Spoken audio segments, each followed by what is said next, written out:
The email hit my inbox like a gunshot at midnight, sharp and shattering, its subject line screaming in all caps, "Your husband is not who you think he is." My heart lurched, a sickening jolt, as I sat in my office cubicle, the hum of fluorescent lights and distant chatter fading into a dull roar. I clicked it open, my fingers trembling, expecting spam or a cruel prank, but instead, a grainy photo loaded, a picture of me, laughing at last month's company barbecue, my arm around a woman who wasn't my wife. The message below it, cold and anonymous, read, "Ask your husband about Sarah. He's been lying to you for years." My breath caught, my chest tightening as if the air had turned to glass. Who sent this? Why now? I stared at the screen, the world tilting, my life with Emily, my wife of 12 years, the mother of our 2 kids, suddenly feeling like a house built on sand. I'm David Harper, 38, a mid-level accountant at a firm in suburban Chicago, the kind of guy who coaches Little League and mows the lawn every Saturday. Emily, 36, is a high school English teacher, the kind of woman who lights up a room with her laugh, who still makes my coffee every morning with a kiss on the cheek. We've got 2 kids, Mia, 10, who loves soccer and bad puns, and Ethan, 7, who's obsessed with dinosaurs and never stops talking. Our life isn't perfect, but it's ours, stable, predictable, the kind of routine you lean into without questioning. Or so I thought. That email, though, it was a crack in the foundation, a whisper of something dark I couldn't unsee. Sarah. The name clawed at me, familiar yet distant, like a half-forgotten dream. Was she the woman in the photo? I couldn't tell, the image was too blurry, my memory too foggy from the day of burgers and beers under the summer sun. I shoved my laptop shut, my pulse hammering, and glanced around the office. My coworkers tapped away at their keyboards, oblivious, their faces lit by the glow of spreadsheets and emails. Did they know? Had they seen this? The email was sent to my personal account, but what if it wasn't just me? What if Emily had gotten one too? Or worse, what if this wasn't the first? My phone buzzed in my pocket, and I flinched, half expecting her name on the screen. It was just a reminder for Mia's soccer practice. I exhaled, but the knot in my stomach didn't loosen. I needed to get home, to see Emily, to look into her eyes and figure out if this was real or some sick joke. But the thought of facing her, of asking about Sarah, made my skin crawl. What if she knew something I didn't? What if she'd been hiding something too? The drive home was a blur, the Chicago skyline fading into dusk as my mind spiraled. Sarah. I racked my brain, sifting through memories. Was she the new hire from last year, the one who always lingered too long at the coffee machine? Or someone from years ago, a fleeting moment I'd buried? I couldn't place her, but the name felt like a splinter under my skin. By the time I pulled into our driveway, the house glowing warm and familiar, I was a mess of nerves. Emily's car was there, parked neatly as always. I sat there, gripping the steering wheel, the email's words burning behind my eyes. He's been lying to you for years. I wanted to march inside, demand answers, but what would I even say? Accuse her of something I didn't understand? Or worse, confess to something I couldn't remember? I stepped out of the car, the evening air cool against my clammy skin, and forced myself to walk to the door. The kids' laughter spilled out from inside, Mia's high-pitched giggle mixing with Ethan's excited chatter. Emily's voice followed, warm and steady, calling them to set the table. Normal. So painfully normal. But as I reached for the doorknob, my phone buzzed again, a new email notification. My stomach dropped. I didn't open it. I couldn't.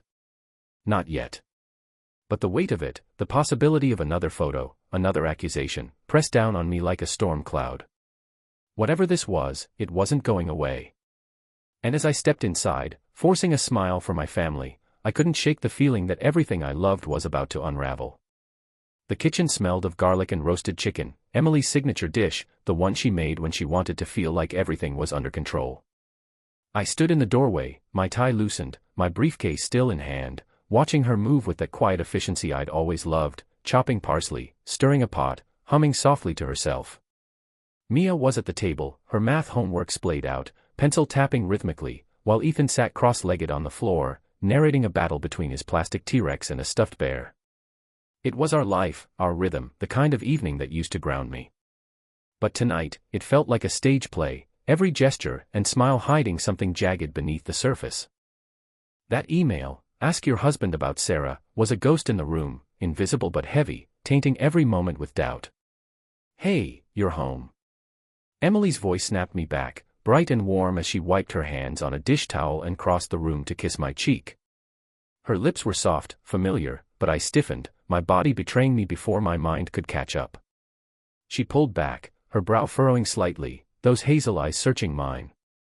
"Rough day?" she asked, her tone light but laced with something I couldn't quite read, concern, maybe, or caution. I forced a smile, nodding, muttering something about a long meeting, but my voice sounded hollow, like it belonged to someone else.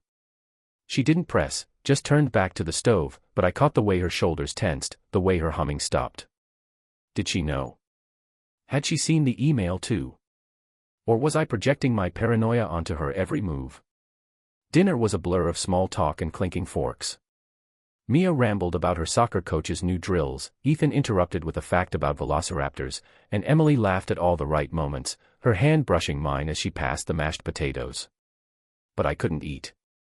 The food sat heavy on my plate, my stomach churning with questions I didn't dare ask. Sarah. The name pulsed in my head, a relentless drumbeat. I studied Emily across the table, her dark hair pulled back in a messy bun, her laugh lines crinkling as she teased me about her messy handwriting. She was beautiful, always had been, but tonight I saw her differently, like a puzzle I'd never fully solved. Was she hiding something? Was I? The photo from the email, blurry and accusing, flickered in my mind.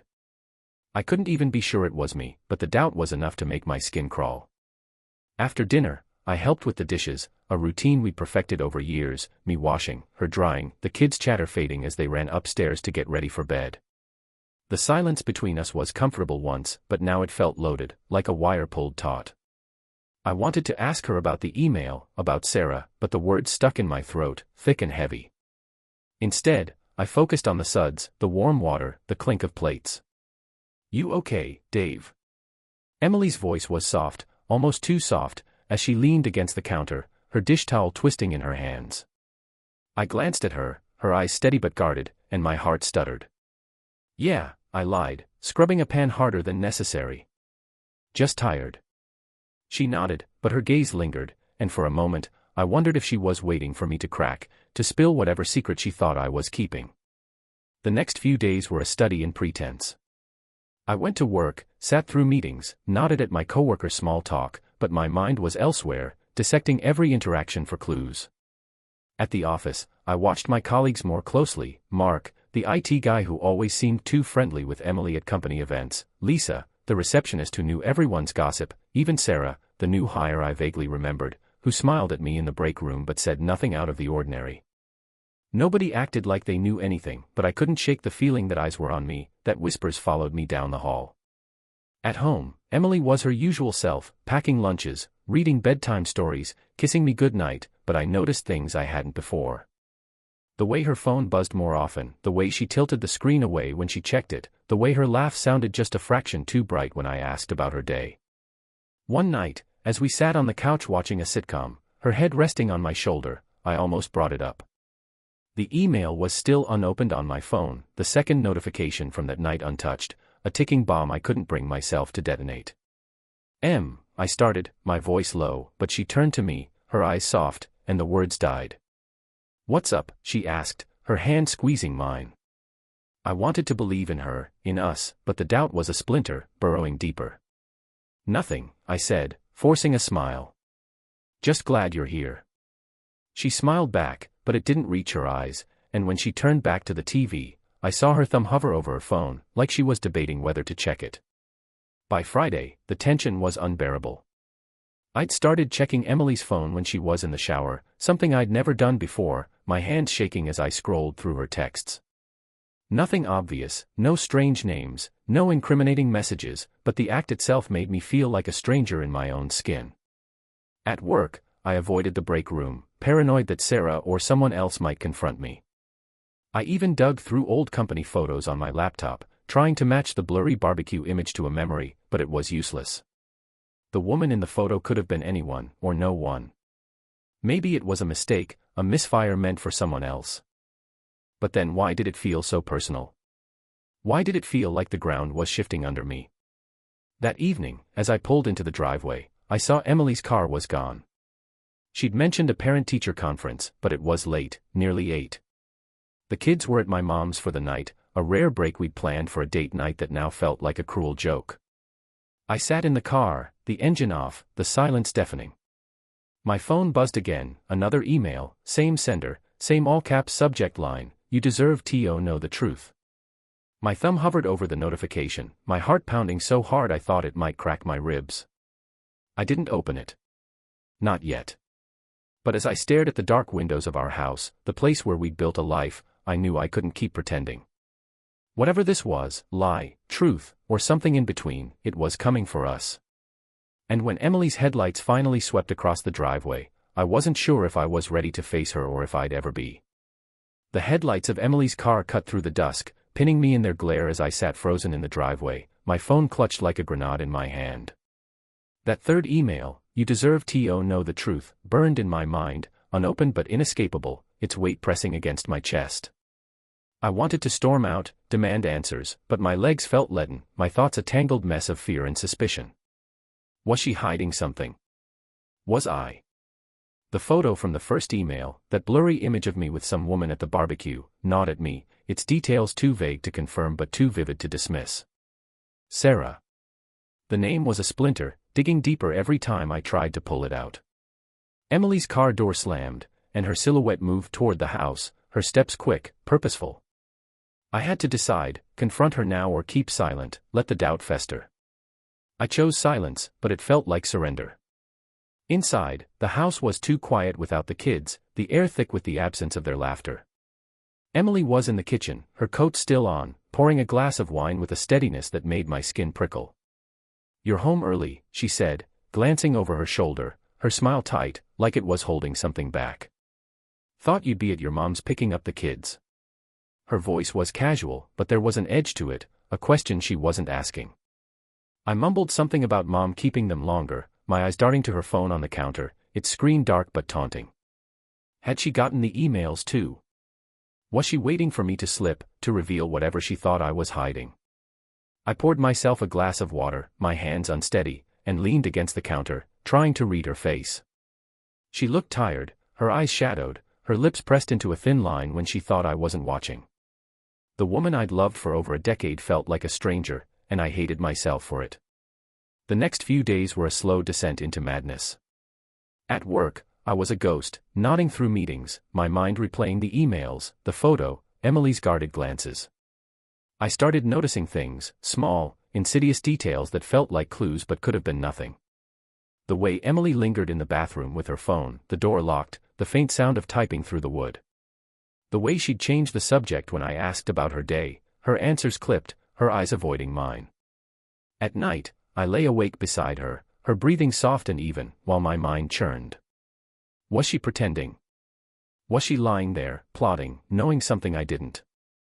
I'd check my phone under the covers, rereading the first email, staring at the unopened second and third, too afraid to click but too obsessed to delete. The sender's address was gibberish, a string of letters and numbers, no name, no trace. I Googled it, searched X, even asked Mark in IT if he could trace an anonymous email without giving too much away. He shrugged, said it was probably a burner account, and I felt the walls closing in. Suspicion became my shadow. At Mia's soccer game on Saturday, I watched Emily from the bleachers, her cheering too loud, her smile too bright, like she was performing for someone. Was it for me? For the other parents? Or for whoever sent those emails? I scanned the crowd, half expecting to see a stranger with a camera, a face I'd recognize as Sarah. But there was no one, just families, kids, the normalcy of a suburban weekend. Yet every laugh, every glance Emily shared with another parent, felt like a betrayal waiting to happen. I hated this version of myself, this paranoid man who saw threats in every corner, but I couldn't stop. The photo haunted me. Was it really me? The man in the image had my build, my hair, but the face was a blur, the woman beside him a mystery.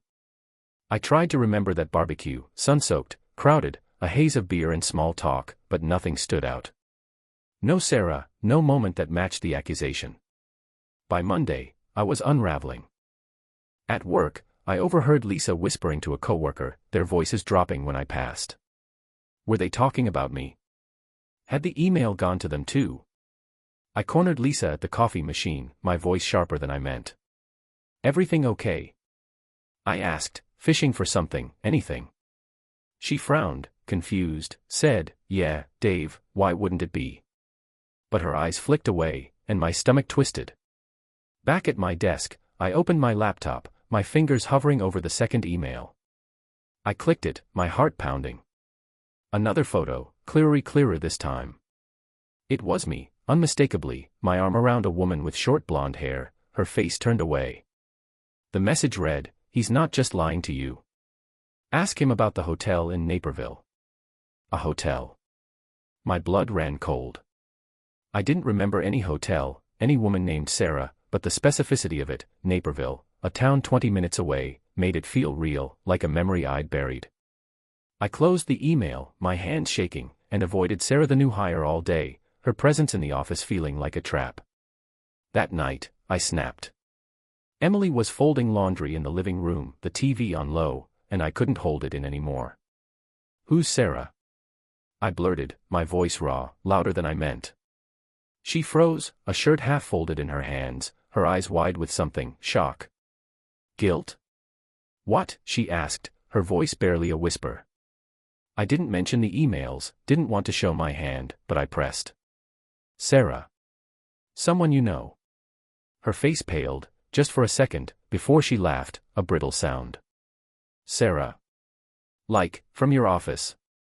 Why? She was deflecting, or maybe I was reading too much into it, but the way her hands tightened on the shirt, the way her voice caught, set my nerves on fire. Just heard her name, I lied, watching her closely.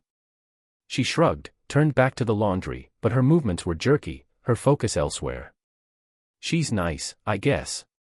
Met her at the Christmas party. That was it. No elaboration, no curiosity. Just a quick pivot to asking if I'd picked up milk. I let it drop, but the air between us crackled with unspoken questions. As I lay in bed that night, Emily's breathing steady beside me, I stared at the ceiling, the third email still unopened, its subject line a scream in my mind, you deserve to know the truth. What truth?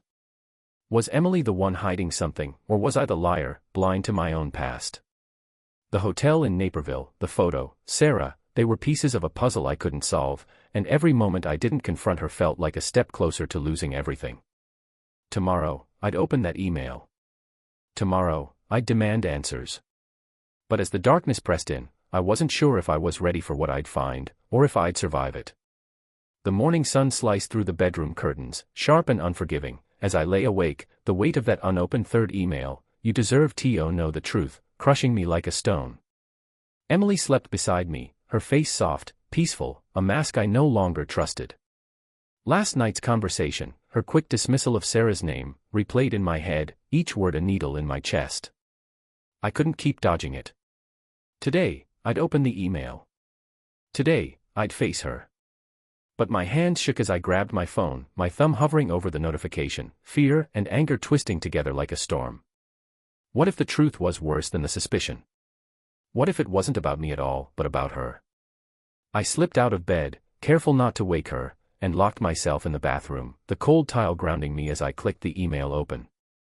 The screen loaded a new photo, sharper than the last, and my heart stopped.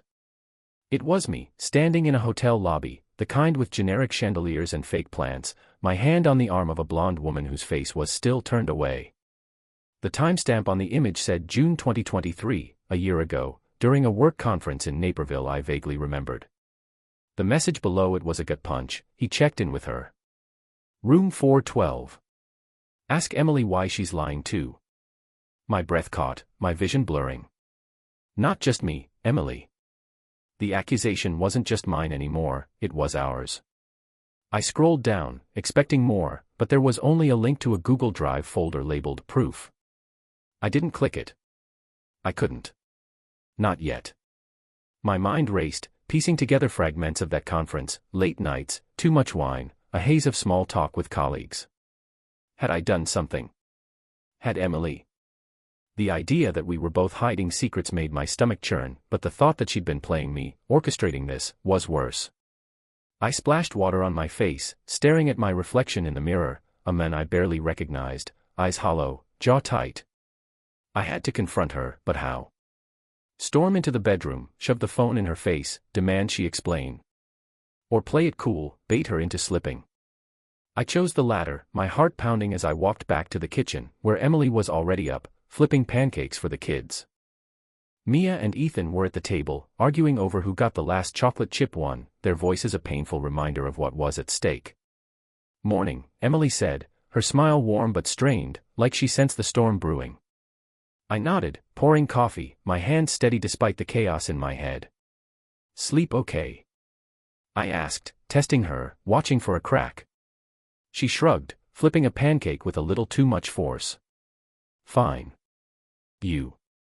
Her eyes flicked to mine, then away, and I knew she was hiding something. The air between us was thick, electric, ready to ignite. I waited until the kids were upstairs, their footsteps fading, before I spoke. We need to talk." My voice was low, controlled, but it trembled at the edges. She froze, her spatula hovering over the pan, and turned slowly, her face pale. "About what?" she asked, her tone too careful, like she was stepping around a landmine. I pulled out my phone, opened the first email, and slid it across the counter. "This." Her eyes widened as she read, her breath hitching, and for a moment, I thought she'd break, confess, cry. But instead, she laughed, a sharp, brittle sound that cut through me. "What is this, David? Some kind of prank?" She pushed the phone back, her hand shaking, and I saw it then, fear, not guilt. Or was it both? "You tell me," I said, my voice rising despite myself. "Who's Sarah? Why someone sending me photos of me with another woman? And why does it say you're lying too?" Her face crumpled, not in tears but in anger, her eyes blazing. "You're accusing me?" "After you," she stopped, biting her lip, and I seized on it. "After I what, Emily? What did I do?" My voice was loud now, the kids probably hearing, but I didn't care. She stepped closer, her voice dropping to a hiss. "Don't play innocent, David. I know about Naperville. I know about her." Her words hit like a slap, and I staggered back, my mind reeling. She knew. How? Had she gotten the emails too? Or was this something else, something she'd been holding onto for a year? "I don't remember any hotel," I said, my voice cracking, and it was true, I didn't. But her eyes narrowed, disbelieving. "Don't lie to me," she spat. I saw the receipt. "Room 412. You thought I wouldn't find out." The room spun. A receipt. I had no memory of checking into a hotel with anyone, but her certainty, the raw pain in her voice, made me doubt myself. "Emily, I swear, I don't know what you're talking about," I said, my hands raised, pleading. "Then why do you have photos of it?" she shot back, grabbing my phone, scrolling through the email herself. Her face went white, her breath ragged. "This isn't me," she whispered, almost to herself. "I didn't send this." But the doubt in her eyes mirrored mine, and for a moment, we were two strangers, each accusing the other, each terrified of the truth. "Then who did?" I asked, my voice hoarse. She didn't answer, just stared at the photo, her fingers trembling. The confrontation spiraled, our voices overlapping, accusations flying. She admitted she'd found a hotel receipt in my jacket last year, assumed I'd cheated, and kept it quiet to protect the kids. I told her about the emails, the anonymous sender, the Google Drive link I hadn't opened. We were shouting now, the pancakes burning, the kitchen a battlefield. "Why didn't you say anything?" I demanded, my heart breaking at her silence. "Because I didn't want to lose you," she cried, tears finally spilling. "But I couldn't trust you either." Her words gutted me, and I saw it then, the fracture in our marriage, not new but hidden, growing in the dark. Had I cheated? Had she? Or was someone else pulling the strings, exposing us both? I clicked the Google Drive link, desperate for answers, and a folder opened, more photos, timestamps, even a grainy video of me and the blonde woman laughing in a hotel bar. Emily watched over my shoulder, her breath hitching, and I felt her pull away, not physically but emotionally, a chasm opening between us. "Who is she, David?" she whispered, her voice raw. I didn't know, but the truth was there, undeniable, and it was tearing us apart. We need to find out, I said, my voice steady despite the panic clawing at me. Together. She nodded, but her eyes were distant, and as we stood there, the burnt smell of pancakes filling the air, I wondered if we'd already lost too much. The Google Drive folder had one more file, unopened, labeled The Final Truth. I didn't click it. Not yet. But its presence loomed, a promise of more pain, and I wasn't sure if we'd survive what came next. The kitchen was a war zone of silence, the burnt pancakes acrid in the air, Emily's tear-streaked face lit by the glow of my phone screen as we stared at the unopened Google Drive file labeled The Final Truth. My hand hovered over the link, my heart a hammer against my ribs, but I couldn't click it, not with her standing there, her breath shallow, her eyes hollow with betrayal. Our confrontation had stripped us bare, exposing a year of her silent suspicions about a hotel receipt, my own paranoia fueled by those anonymous emails, and now this, a video of me laughing with a blonde woman I couldn't remember, in a hotel I swore I'd never checked into. The kids were upstairs, probably hearing our raised voices, and the weight of their innocence crushed me. We were unraveling, Emily and I, our 12-year marriage fraying like a rope stretched too thin. We can't do this now, I whispered, my voice raw, but she shook her head, her jaw tight. We have to, she said, her voice trembling but firm. I can't live like this anymore. I clicked the file, and a video loaded, grainy but clear enough to make my stomach drop. It was me, unmistakably, in a hotel hallway, the blonde woman, Sarah, I assumed, beside me, her hand on my arm as we stumbled toward a room. Room 412. The timestamp matched the photo, June 2023, and the audio caught my laugh, slurred, too loud, followed by her giggle. The video cut off as the door closed behind us. Emily gasped, her hand flying to her mouth, and I felt the ground vanish beneath me. I don't remember this, I stammered, my voice breaking, but she was already backing away, her eyes wide with pain. Don't lie to me, David, she whispered, tears spilling again. Not now. I reached for her, desperate, but she flinched, and that small gesture shattered me. I'm not lying, I said, but the words felt hollow, even to me. The evidence was undeniable, yet my mind was a blank, a black hole where that night should have been. The fallout was immediate, brutal.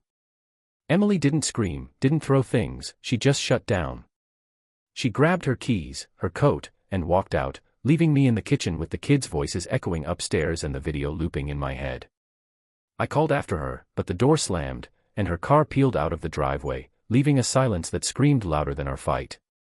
I sank to the floor, my phone slipping from my hand, the Google Drive folder still open, mocking me. Who sent this? Why? And why couldn't I remember? I tried to piece together that conference in Naperville, workshops, drinks, colleagues, but it was a fog, blurred by time and maybe too many beers. Had I been drugged? Blacked out? Or was I just a liar, even to myself? By Monday, the scandal had spread like wildfire. Emily didn't come home that night, texting only to say she was at her sister's and the kids were fine with my mom. But at work, the air was different. Lisa, the receptionist, avoided my eyes, Mark from IT gave me a curt nod, his usual banter gone. Then I saw the email, forwarded to the entire office, the same photos, the same video, with a new message, David Harper's secret life. Ask his wife. My heart stopped. I stormed to the break room, where Sarah, the new hire, not the blonde from the video, stood by the coffee machine, her face pale. Did you see it? I asked, my voice low, urgent. She nodded, her eyes wide. Everyone did, she whispered. David, I'm so sorry. Sorry? Why? Did she know something? But before I could press, my boss called me into his office, his face grim. Take a leave, he said, not unkindly. Sort this out. It's a distraction. A distraction. My life was imploding, and it was a distraction. I drove to my mom's, where Mia and Ethan were playing in the backyard, oblivious to the storm. Mom met me at the door, her eyes soft but piercing. What's going on, David? She asked, and I broke, spilling everything, the emails, the video, Emily's accusations, my own confusion. She listened, her hand on mine, but her silence was heavy, like she wasn't sure she believed me either. Talk to Emily, she said finally. Fix this for the kids. But Emily wasn't answering my calls, my texts, and when I drove to her sister's, her car wasn't there. I sat in the driveway, my head in my hands, the weight of public humiliation crushing me. Friends texted, asking if I was okay, their words polite but distant. Neighbors avoided me at the grocery store. Even Mia's soccer coach gave me a look at practice, like I was a stranger. I was a pariah, my reputation shredded, and I didn't even know if I deserved it. That night, alone in our house, I scoured the Google Drive folder, desperate for answers. There were more photos, me and the blonde woman at the hotel bar, her hand on my knee, my smile too familiar. But there was something else, buried in the metadata, a phone number, embedded in one of the images. I called it, my hands shaking, and a woman answered, her voice low, cautious. "Who is this?" I demanded. Silence, then a click. She hung up. I called again, left a voicemail, begging for answers, but nothing came. I searched the number online, found nothing but a burner phone registered in Chicago. Whoever was doing this wanted me to suffer, wanted Emily to suffer, and they were winning. Emily came home the next day, her face gaunt, her eyes red. The kids were still at my mom's, and we stood in the living room, strangers in our own home. "I can't do this," she said, her voice flat. "I can't look at you without seeing her." I tried to explain, to swear I didn't remember, but she cut me off. "I need space, David. I need to think." She packed a bag, her movements mechanical, and left again, this time for a hotel, she said. I didn't ask which one. The irony was too cruel. I was alone, the house echoing with memories of our life, Mia's finger paintings on the fridge, Ethan's dinosaur toys scattered on the floor. I sat on the couch, the Google Drive folder open on my laptop, that final file still unclicked. What more could it show? What more could it destroy? I was a man stripped bare, my marriage in ashes, my name a whisper in every corner of my world. And yet, somewhere in the wreckage, a spark of anger flared. Someone did this to us. Someone wanted this. And as I stared at the screen, my finger hovering over the final truth, I swore I'd find them, even if it cost me everything I had left. The house was a tomb, its silence suffocating as I sat on the couch, my laptop glowing with the Google Drive folder and that final, unopened file, the final truth. Emily was gone, holed up in a hotel, her absence a raw wound that bled into every corner of our home. The kids were still with my mom, their laughter a distant memory, replaced by the hum of my own thoughts, anger, shame, and a desperate need to understand. The video of me and the blonde woman in that Naperville hotel hallway played on a loop in my mind, my laugh slurred, her hand on my arm, the door to room 412 closing behind us. I didn't remember it, not a second of it, but the evidence was a noose around my neck, strangling my marriage, my reputation, my sense of self. The emails had spread to my office, my friends, maybe even further, turning me into a pariah. But that spark of anger from last night was growing, a fire in my chest. Someone had orchestrated this, someone who knew us, hated us, wanted us broken. I wasn't just a victim, I was a man with nothing left to lose, and I was done running from the truth. I clicked the file, my heart pounding, expecting another gut punch, a clearer video, a confession, something to cement my guilt or Emily's. Instead, it was a document, a single page of text, no photos, no videos. The words were cold, clinical. David Harper, you thought you could hide. Emily Harper, you thought you could pretend. Sarah knows everything. Meet her at the Blue Moon Cafe, Naperville, tomorrow, 3 p.m. Come alone. Or the next email goes to your kid's school. My blood ran cold. The kids. Mia and Ethan, innocent, unaware, dragged into this nightmare. Sarah.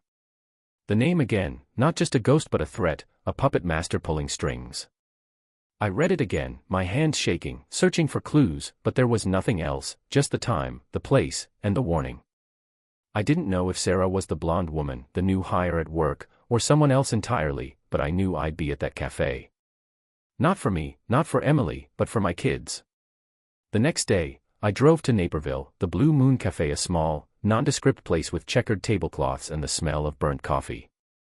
I arrived early, my nerves frayed, scanning every face, waitresses, customers, a guy in a corner reading a newspaper.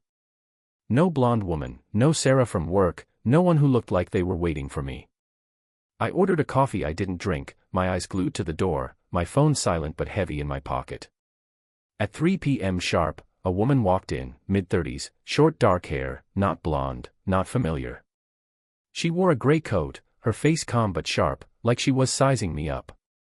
She sat across from me without asking, her eyes locking onto mine. "David," she said, not a question. I nodded, my throat dry. "Sarah?" I asked. She smiled, thin and cold. "You don't remember me, do you?" she said, her voice low, laced with something bitter. I shook my head, my mind racing. Was she the woman from the video? She didn't match, but her certainty unnerved me. She leaned forward, her hands folded on the table. "I'm not the woman you think," she said, reading my confusion. "But I know what happened in Naperville. And I know Emily's not innocent either." My stomach twisted. "What do you mean?" I asked, my voice hoarse. She pulled out her phone, opened a photo, not of me, but of Emily, standing outside a bar in Chicago, laughing with a man I didn't recognize, his arm around her waist. The timestamp was last year, a month after the Naperville conference. She wasn't at a parent-teacher conference that night, Sarah said, her voice steady. She was with him. And she's been lying to you about it ever since. I stared at the photo, my world tilting again. Emily, my Emily, with another man. The receipt she'd found, her accusations about me, had they been a deflection, a way to hide her own guilt? "Who are you?" I demanded, my voice rising. "Why are you doing this?" Sarah's smile faded, her eyes hard. "I was your assistant, David. 2 years ago. You and Emily were so perfect, so happy, and I was invisible. Until Naperville." My mind reeled. Assistant. I vaguely remembered a Sarah, quiet, efficient, gone after a few months.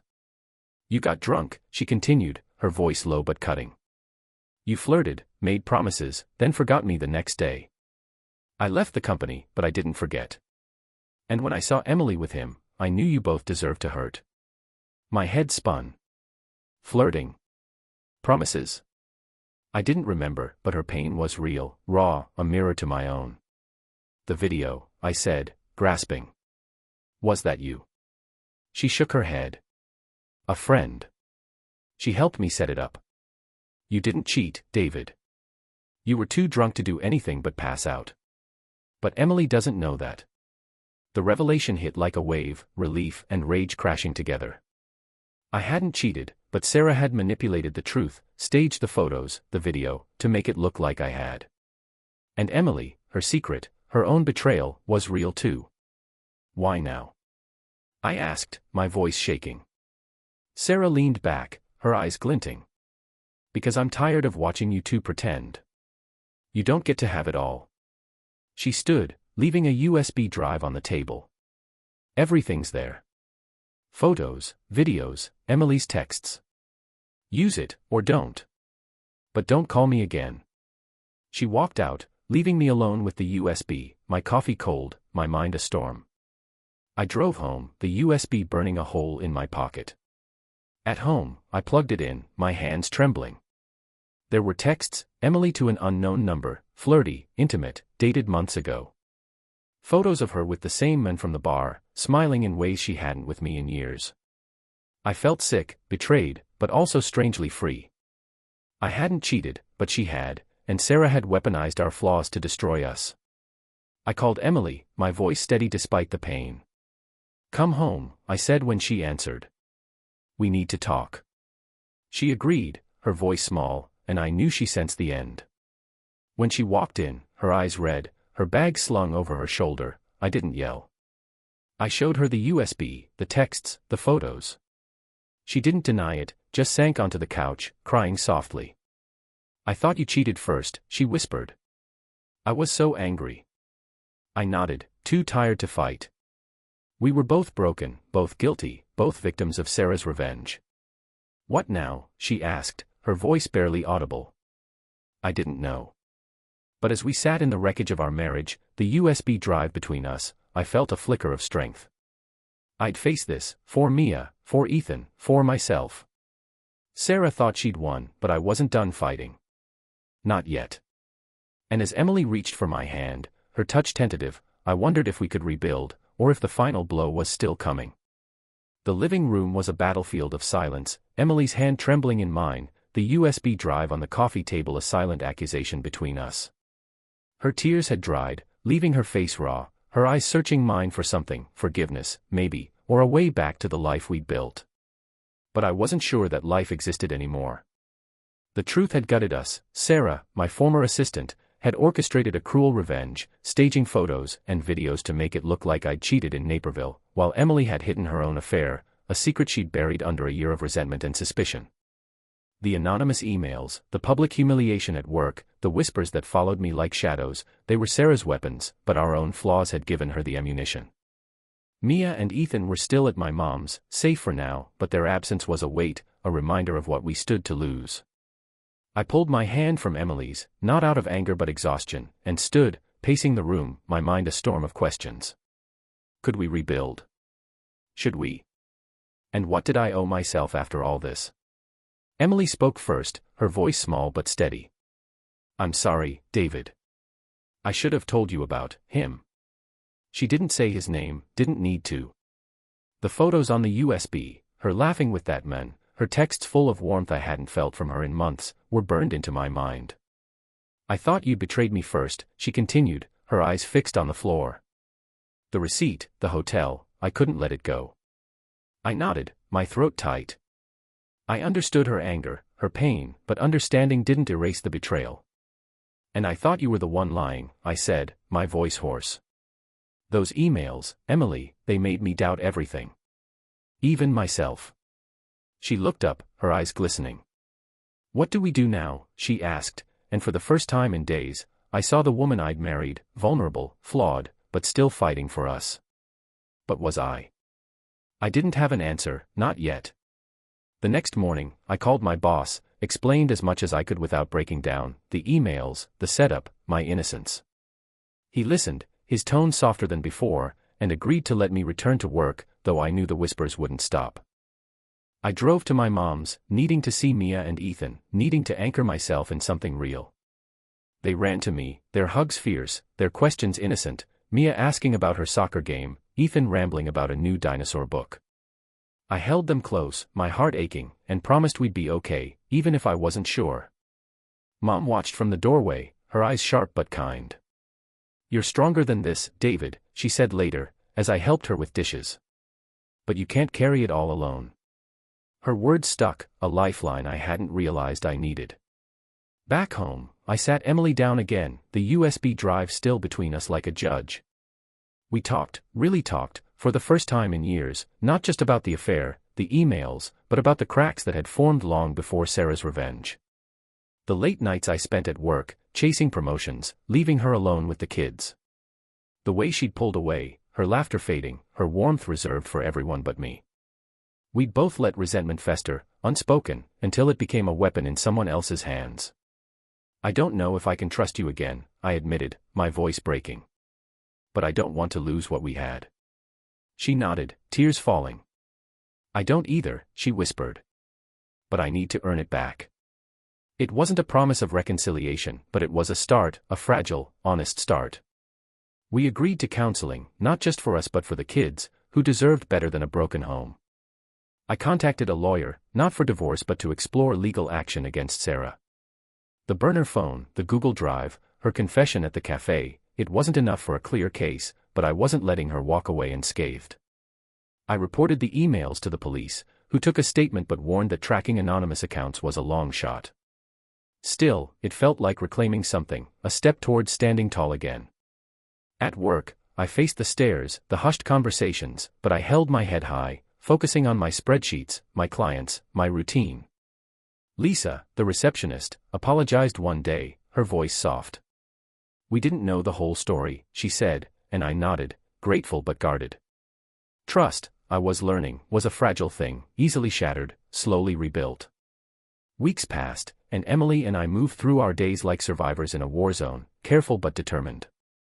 We took the kids to the park, watched Mia's soccer games, read to Ethan at bedtime, our smiles tentative but real. Counseling was hard, raw, painful sessions where we laid bare our fears, our guilt, our hopes. Emily admitted her affair had been brief, a mistake born of loneliness, ended months ago. I admitted my own failures, not cheating, but neglecting her, letting our marriage drift. We didn't pretend it was fixed, but we were trying, and that was enough for now. The kids noticed the tension, asked questions, and we answered as honestly as we could without breaking their world.